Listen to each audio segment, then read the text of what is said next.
Assalamualaikum warahmatullahi wabarakatuh. Jumpa lagi dengan saya dalam aksi nyata modul 1.4 tentang budaya positif.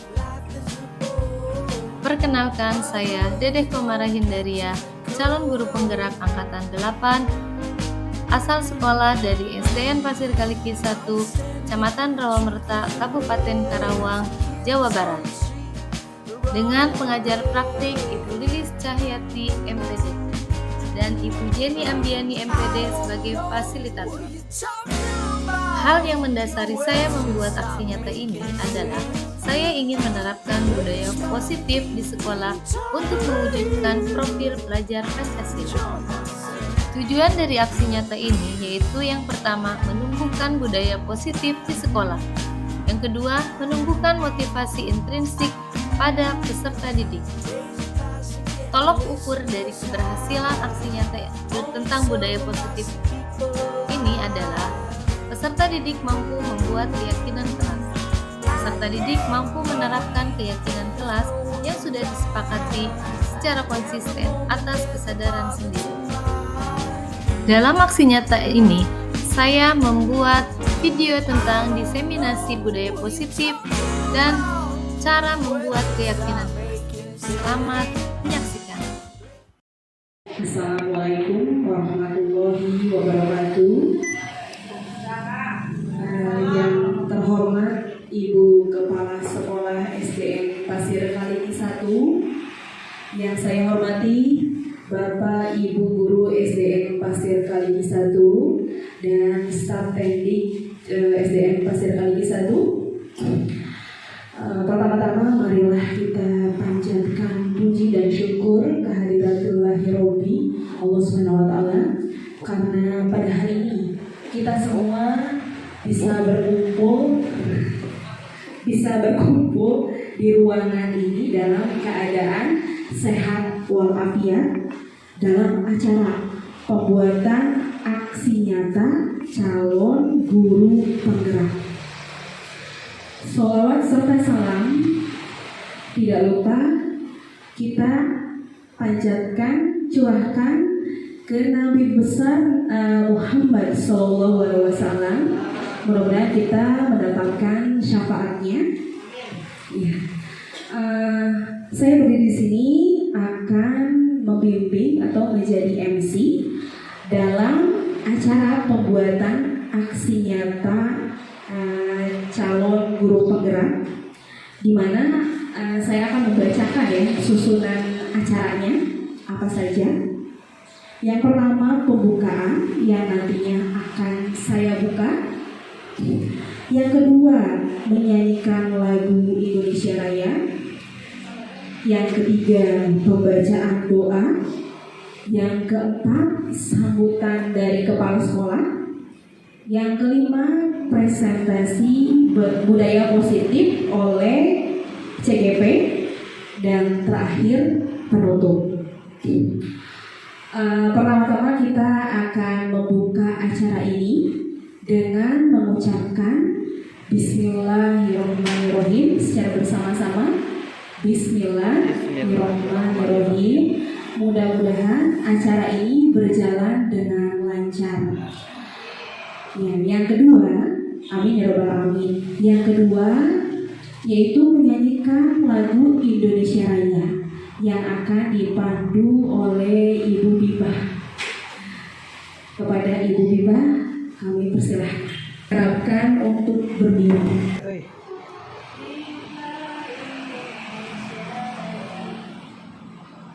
Indonesia tanah airku, tanah tumpah darahku. Di sanalah ku berdiri, jadi pandu ibuku. Indonesia kebanggaan.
dengan pembacaan doa supaya kegiatan hari ini bisa berjalan dengan lancar, diridhoi oleh Allah Subhanahu wa Ta'ala.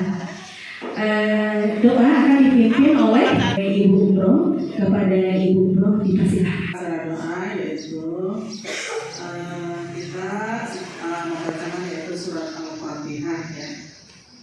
A'udzubillahi minasyaitonirrajim. Bismillahirrahmanirrahim. Alhamdulillahirabbil alamin. Arrahmanirrahim.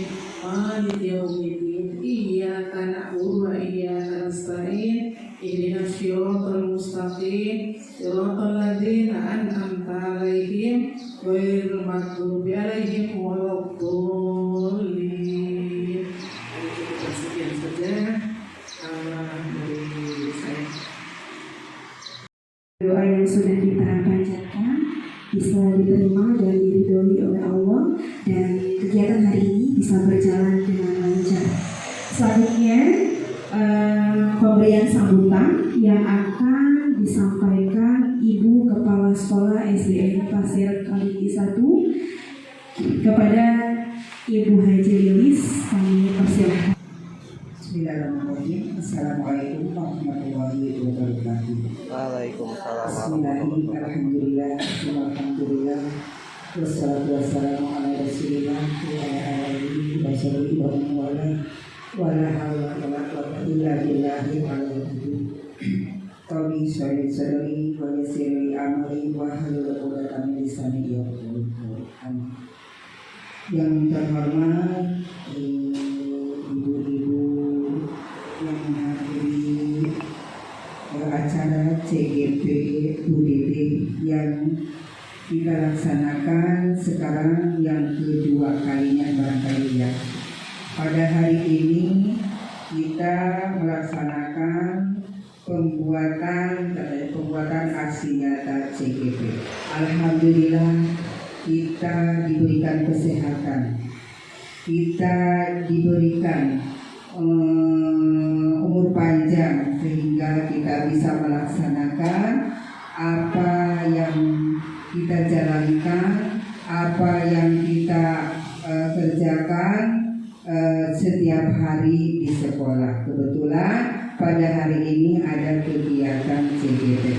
Sholawat serta salam semoga dilimpahkan kepada junjungan kita Nabi besar Muhammad Sallallahu Alaihi Wasallam, kepada keluarga, sahabatnya, serta mudah-mudahan kita menjadikan umatnya sampai di yaumil akhir.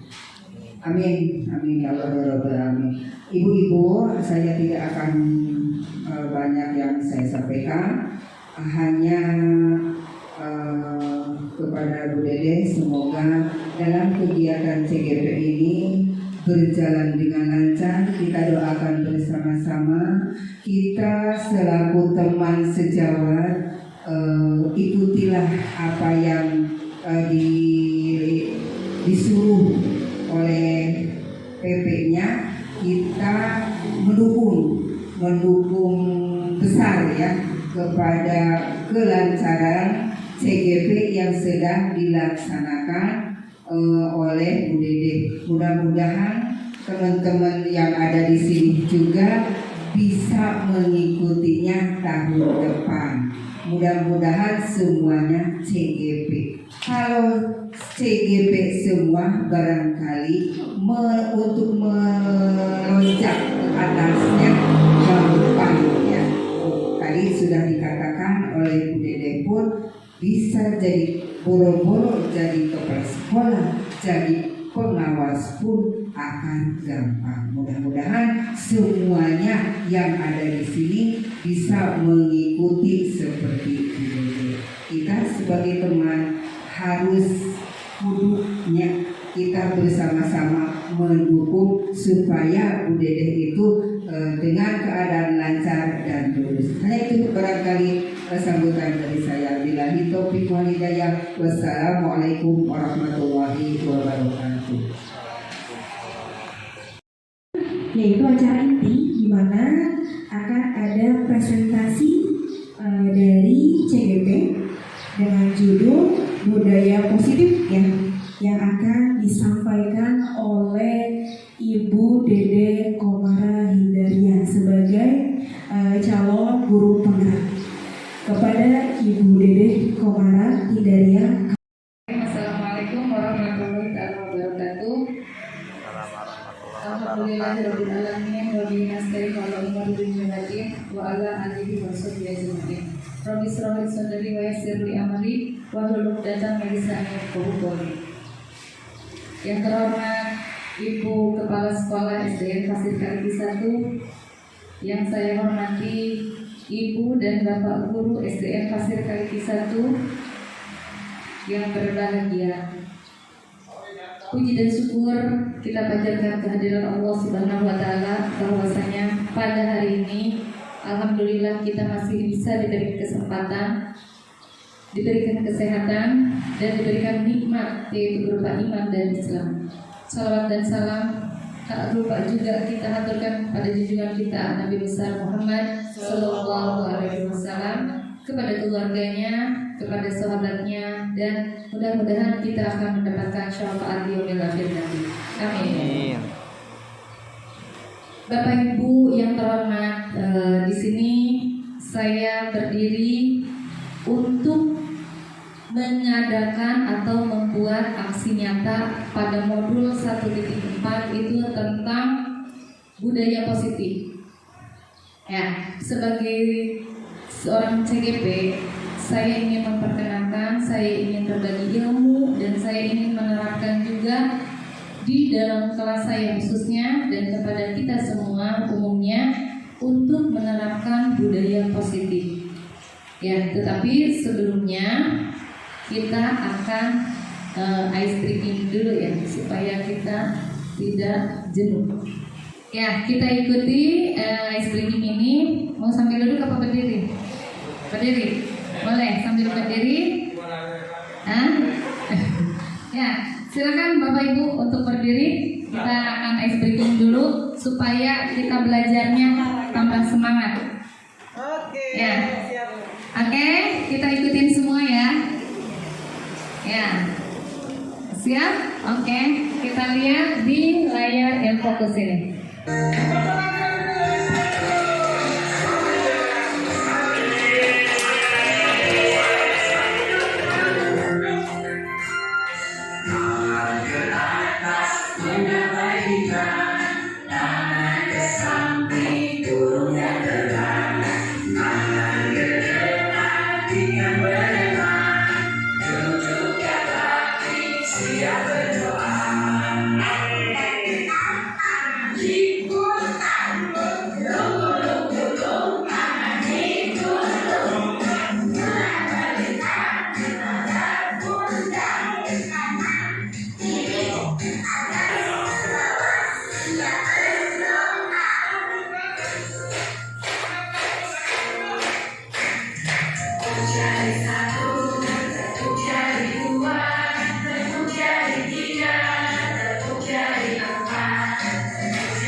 Iya, walaupun udah siang tapi tetap semangat pagi.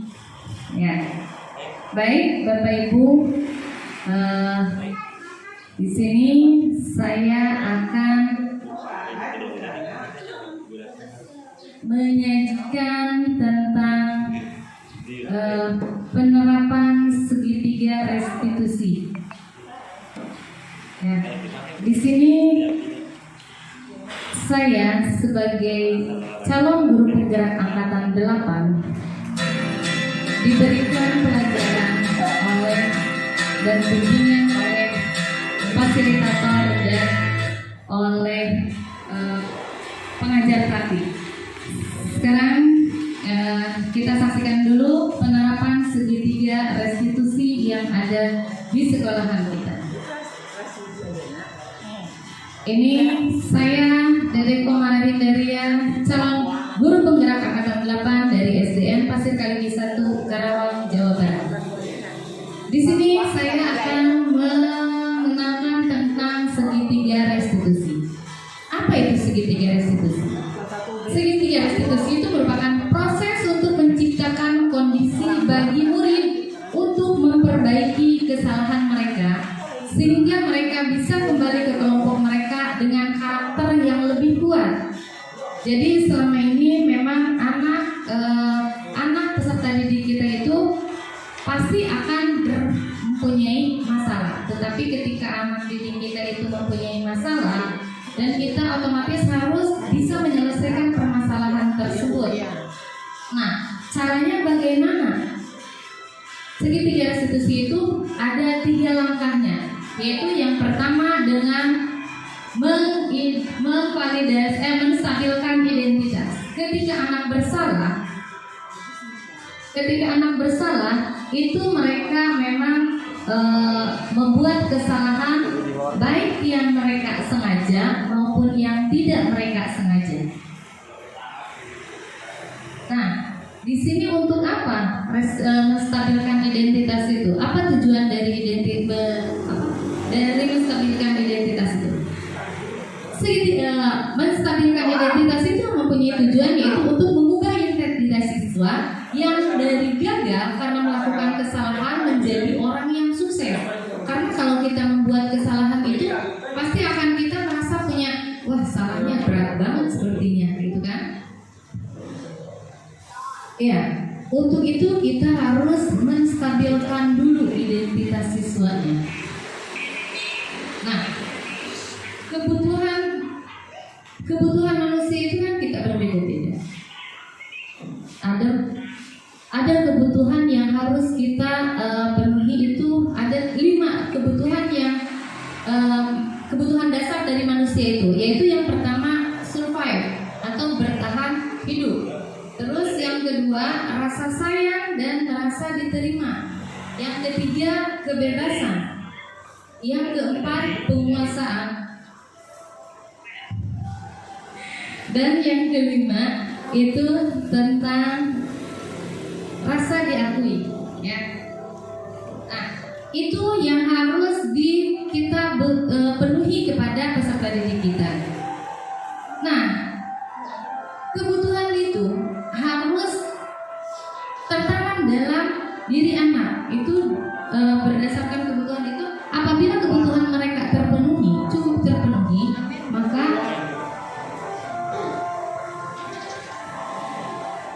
akan baik juga, ya, akan positif. Nah, di sini kita sebagai guru juga mempunyai 5 posisi. Ada 5 posisi guru yang harus kita tempatkan. Kita sebagai guru yang baik itu ada 5 posisi guru, yaitu yang pertama posisi sebagai guru pembuku, yang kedua posisi guru sebagai pembuat rasa bersalah, yang ketiga itu posisi guru sebagai teman, yang keempat itu guru sebagai pemantau, dan posisi guru itu sebagai manajer. Nah, dari kelima posisi ini, di sini ada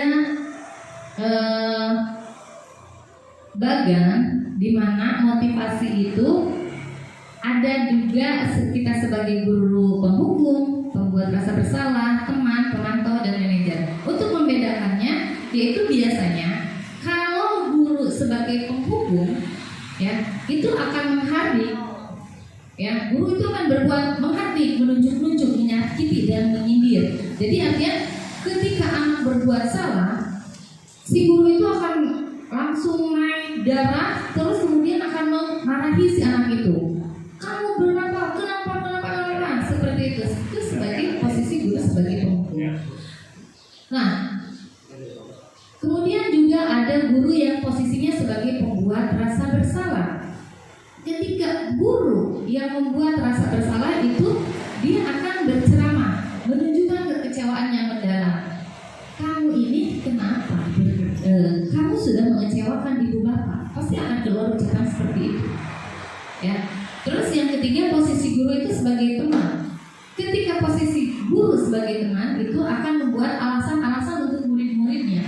Jadi mereka seolah-olah, ketika murid merasa bersalah itu, wah saya kan ada, misalkan ada guru yang melindungi saya, dia kan sebagai teman saya, maka dia akan gurunya akan berkata, lakukan untuk bapak dan ibu. Ya sudah, nanti bapak ibu bantu bereskan. Jadi si anak itu merasa aman. Wah, tenanglah, walaupun saya berbuat salah, saya akan dilindungi atau saya akan dibela oleh bapak ibu atau ibu itu. Nah, ketika posisi guru itu sebagai pemantau, dia akan menghitung dan mengukur. Dalam artian ketika ada anak yang terlambat, coba lihat jam 9 sekarang. Kenapa kamu terlambat? Ya, apa peraturannya? Kamu sudah telat berapa lama? Harusnya sekolah masuk jam berapa? Kamu datang jam berapa? Nah, itu sebagai pemantau. Jadi si anak itu seolah-olah merasa dipantau terus oleh guru tersebut. Kemudian yang terakhir yaitu posisi guru itu sebagai manajer. Nah, ketika posisi guru menjadi manajer, itu yang sangat diharapkan oleh guru dan anak. Karena sebagai seorang guru, sebagai seorang manajer itu, dia akan menjadi lebih bijaksana. Dan anak pun akan merasa tersentuh dan akan menyadari kesadarannya itu dari dalam dirinya sendiri. Jadi tidak akan menyalahkan orang lain, tidak akan berbuat hal yang dia lakukan dianggap tidak baik itu ketika guru itu ada atau tidak ada. Karena itu sudah keluar dari termotivasi dari dalam dirinya sendiri. Wah, kalau saya berbuat ini pasti akan salah. Jadi si anak udah bisa membedakan mana yang baik dan mana yang tidak baik. Nah, ketika posisi guru itu berada di penghukum, hasilnya itu si anak itu karena kita marah-marahin, jadi si anak itu akan menjadi berontak, jadi pendendam dan menyalahkan orang lain. Dia akan selalu mencari kambing hitam. Kenapa kamu berbuat seperti itu? Si itu nabu, si ini apa? Ya kan? Jadi akan mencari kambing hitam. Jadi akan menyeret temannya ke dalam permasalahan dia sendiri. Kemudian ketika posisi guru sebagai seorang pembuat rasa bersalah, dampak yang akan dirasakan oleh anak itu, dia akan menyembunyikan, dia akan menyangkal, dia akan berbohong. Ya, karena kamu sudah berbuat salah, kamu sudah mengecewakan, makanya dia akan menyembunyikan dan bahkan akan berbohong. Tidak Pak, tidak Bu, walaupun kenyataannya memang seperti apa yang dilaporkan oleh teman-teman. Nah, terus posisi ketika guru menjadi seorang teman, itu hasilnya dampak terhadap si anak itu, si anak akan menjadi ketergantungan. Ketika dia berbuat salah karena ada guru yang posisinya sebagai teman, dia akan merasa, wah, anak saya berbuat salah pun akan ada yang membela. Tetapi ketika guru itu tidak datang atau tidak masuk dan anak itu berbuat salah, dia akan tergantung. Dia tidak akan menyadari kesalahannya. Kemudian ketika posisi guru itu sebagai pemantau, itu hasilnya dampak terhadap anak bisa menyesuaikan bila diawasi. Wah, ayah si ibu itu, saya harus berbuat baik. Wah, ada bapak itu, saya harus kelihatan seperti orang yang baik. Nah, jadi tidak benar. Tetapi ketika posisi guru itu sebagai seorang manajer, dampak yang akan dirasakan oleh anak itu akan menguatkan wataknya, akan membuat karakternya terbentuk. Jadi posisi yang paling ideal buat kita sebagai guru yaitu sebagai posisi sebagai seorang manajer. Ya, selanjutnya tahapan restitusi yang kedua itu yaitu validasi tindakan yang salah. Validasi tindakan yang salah itu berprinsip bahwa setiap tindakan siswa pasti mempunyai tujuan dan untuk memenuhi kebutuhan dasarnya. Tujuannya untuk apa validasi tindakan yang salah itu? Itu untuk menemukan cara-cara efektif untuk memenuhi kebutuhan dasarnya. Selanjutnya yang ketiga, tahapan yang ketiga dari restitusi, segitiga restitusi itu yaitu menanyakan keyakinan. Keyakinan yang dibuat itu yaitu keyakinan kelas atau keyakinan sekolah, di mana keyakinan kelas itu kita buat antara semacam perjanjian antara guru dan murid. Keyakinan kelas itu keluar dari dalam dirinya sendiri dengan menggunakan bahasa-bahasa mereka sendiri. Ya, tujuannya untuk apa? Untuk mengubah stimulus respon menjadi posisi kontrol. Ketika si anak dan stimulus responnya Allah,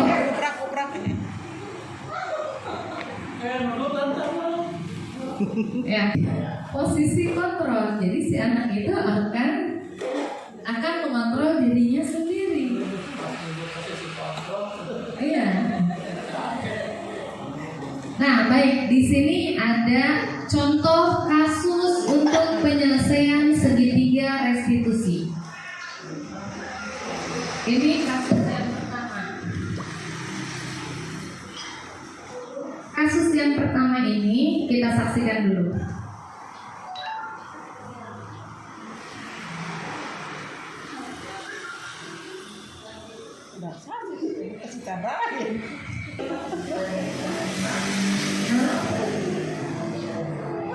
Ada contoh kasus yang pertama. Ini Radit kelas 6 SDN Pasir Kaliki 1, di mana Radit ini sering datang terlambat karena sering bermain game sampai tengah malam.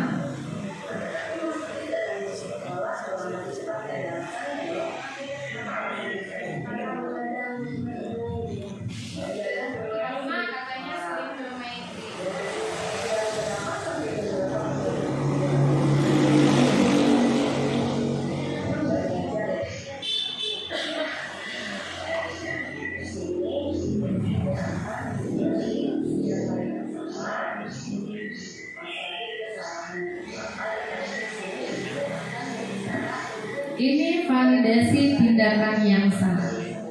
Jadi kita tidak langsung menyalahkan anak.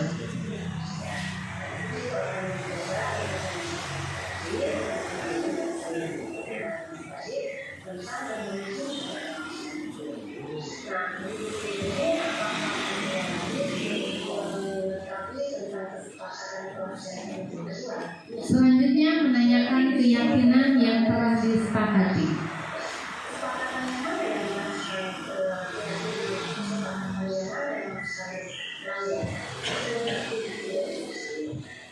Ya, dia meyakini bahwa dia telah melanggar kesepakatan yaitu tentang disiplin.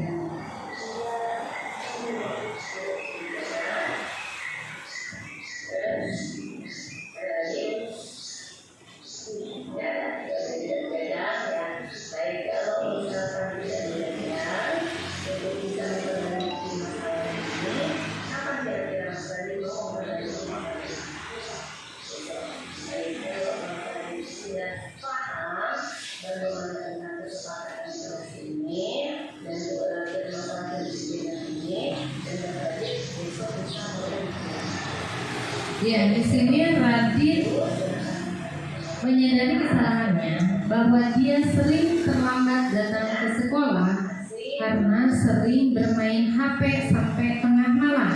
dan dia meyakini bahwa apa yang dia kerjakan itu telah melanggar keyakinan, yaitu keyakinan tentang kedisiplinannya, dan dia berjanji pemecahan masalahnya dia tidak akan bergadang lagi, dan dia akan langsung memperbaiki dirinya sendiri, bahwa dia tidak akan bermain game sampai tengah malam lagi. Kemudian ini juga ada kasus yang kedua. Hasna ini juga masih kelas 6. Dia sering tidak mengerjakan tugas.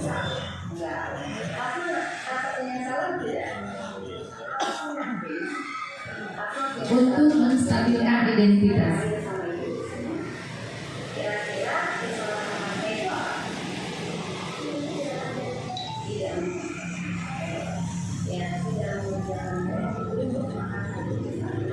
Ya, validasi tindakan yang salah, dia menyadari bahwa dia tidak mengerjakan tugas yang diberikan.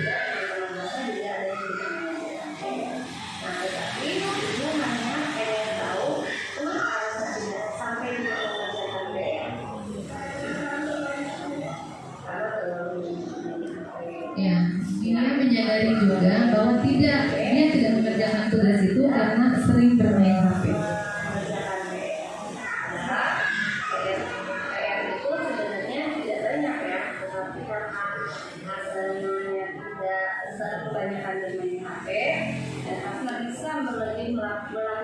Bisa lebih dari itu, tidak menggunakan HP, tidak lupa sholat, mungkin kan?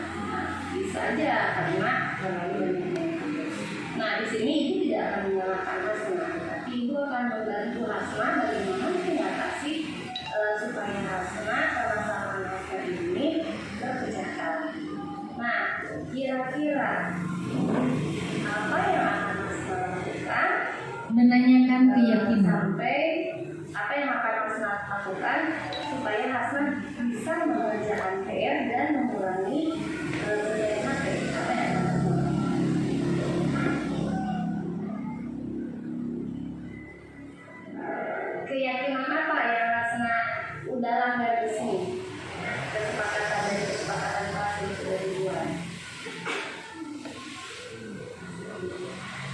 Ya, dia meyakini kalau keyakinan yang dia langgar itu tentang tanggung jawab dan disiplin. Tidak disiplin dan tidak bertanggung jawab ya.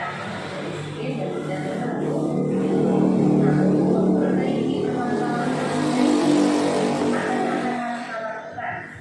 ini supaya Hasna bisa mengerjakan PR atau tugas yang diberikan oleh ibu guru ke Hasna.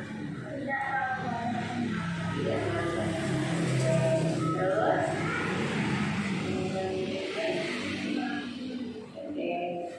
nah, kalau Hasna sudah tahu keyakinan kelas yang dilanggar oleh Hasna, Hasna bisa memperbaikinya dengan mengurangi bermain HP dan mengurangi bermain di luar. Nah, untuk itu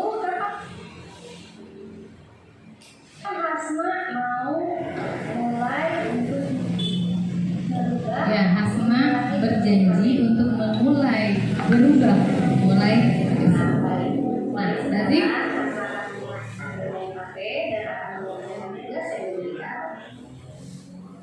ya, pemecahan masalah yang timbul dari diri Hasna itu atau dari motivasi intrinstiknya, yaitu dia tidak terlalu banyak main HP, dia akan mengurangi bermain HP-nya dan akan mengurangi bermain di luar, dan dia akan lebih fokus untuk belajar di mengerjakan tugas yang diberikan oleh guru. Ya, itu contoh dari penyelesaian segitiga restitusi. Nah, terapkan itu seperti disiplin, mandiri. Nah, sekarang saya minta kepada Bapak dan Ibu guru untuk menuliskan budaya positif apa yang ingin diterapkan oleh Ibu dan Bapak guru di dalam kelasnya dengan tidak menggunakan kalimat negatif. Ya, nanti minta tolong Bapak dan Ibu tulis di post-it ini, kemudian nanti tempel di depan.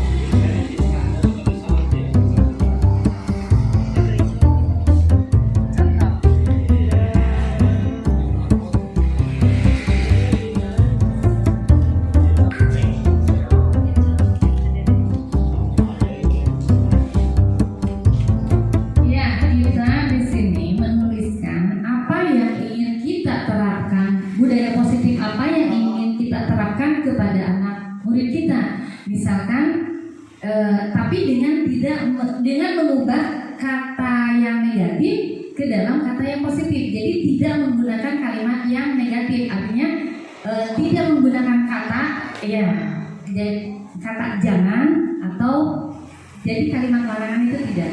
Jadi contohnya misalkan budaya positif itu membuang sampah pada tempatnya, misalkan seperti itu. Jadi jangan menuliskan di situ jangan membuang sampah sembarangan, tapi kita bisa mengubahnya kalimat yang negatif itu menjadi kalimat positif.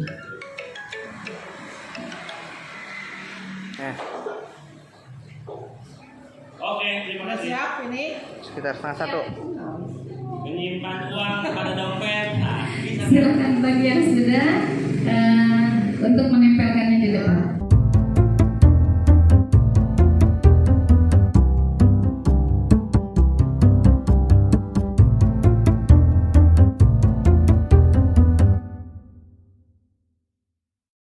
Yang presentasi dari Ibu Dedeh Komarahindaria mengenai budaya positif. Mudah-mudahan ilmu dan pengetahuan yang kita dapatkan ya bisa diterapkan di kelas kita khususnya, dan umumnya bisa kita terapkan di sekolah kita. Ya, amin ya rabbal alamin. Sebelum saya tutup ya, saya mau memohon maaf apabila ada salah kata, salah ucap yang tidak sadar saya lakukan gitu ya. Saya akhiri. Wassalamualaikum warahmatullahi wabarakatuh.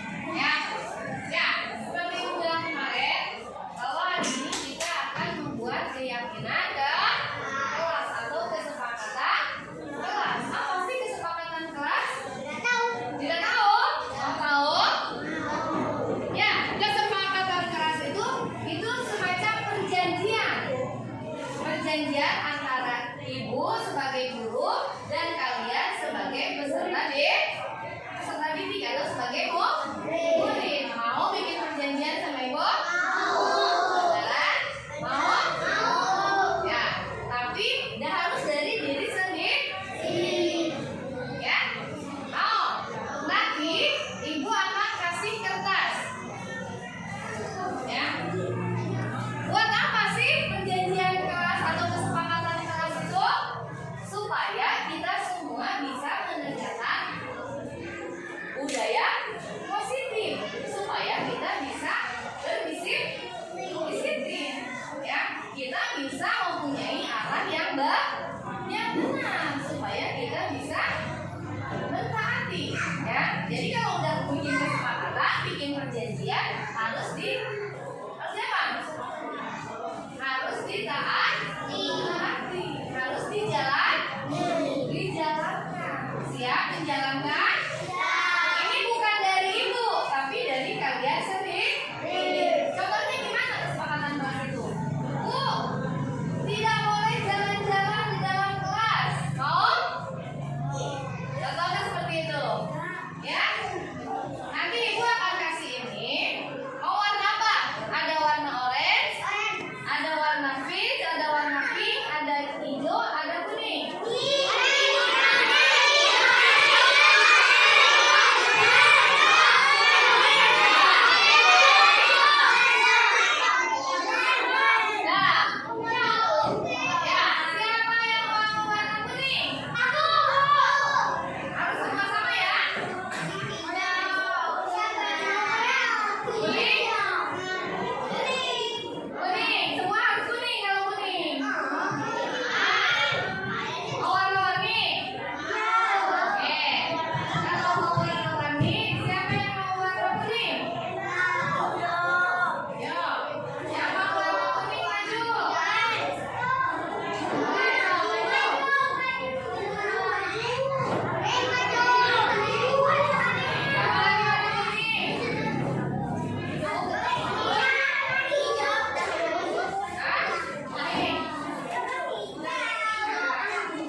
Demikianlah video saya tentang diseminasi budaya positif. Semoga bermanfaat dan menjadi inspirasi. Terima kasih. Salam dan bahagia. Wassalamualaikum warahmatullahi wabarakatuh.